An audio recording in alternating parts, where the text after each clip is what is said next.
Hello everyone, my name is Paige Starnes, and this lesson I'm going to share with you today is for a 4th grade class in South Carolina, and it is about the European land claims during the French and Indian War.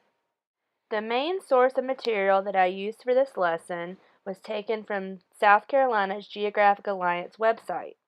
Using this map of North America, I wanted my students to create a color-coded map of European land claims after the French and Indian War, as well as write a written reflection to think about what they had learned during the activity. During part 1, we used Google Earth.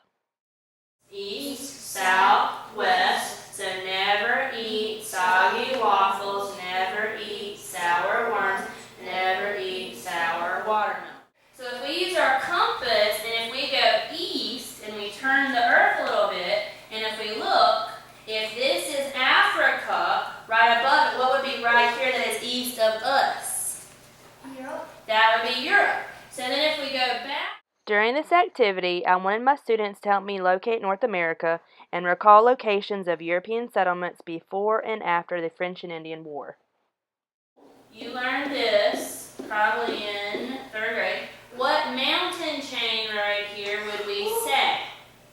The Appalachian Mountains. These are the Appalachian Mountains. And then if you go past the Appalachian Mountains and you find this place right here, and then you find there's Part 2 was our whiteboard review. Okay, so up here I have 3 different questions. Would anybody like to read the first question? All right, read the first question. Who fought during the French and Indian War? Who fought during the French and Indian War? We've had this really good discussion. Can anyone tell me one group?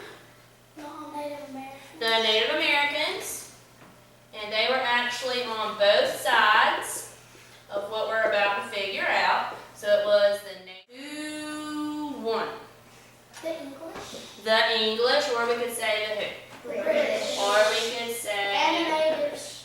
And if the natives were on the British side, then they would have won with them. But if they were on the opposing side with the French, they would be considered, they would have lost. Okay? This helped the students understand who was fighting and what they were fighting for. Part 3 was the comic strip activity. My students enjoyed learning about Chester the crustacean, who is a time-traveling crab who learned about the French and Indian War.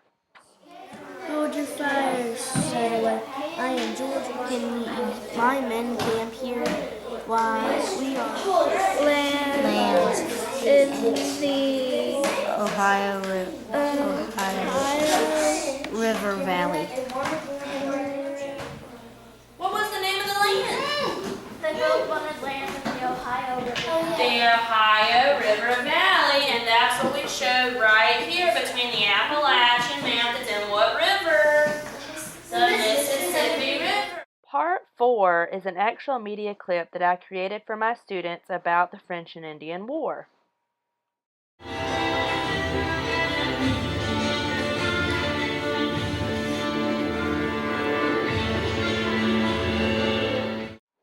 Part 5 was the culminating activity for my students.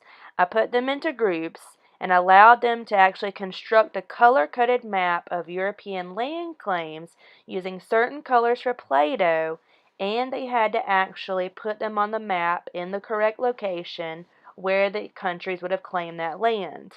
After that, they also completed a written reflection using guided questions. The British claimed this land, the pink land, and the French claimed this land, and the Spanish claimed the purple land. As each group finished, I took a picture of their map and also asked them questions about the line of proclamation, the triangular trade route, other parts of the map, especially including the Native Americans and where they were at this time. This time, the Native Americans were afraid of losing. What do you think they were losing? The French and Indian War, And if they lost the war, what would they also lose? their land. And overall, through this lesson, my students were responsible for collaborating together and problem solving to use their knowledge to create a map.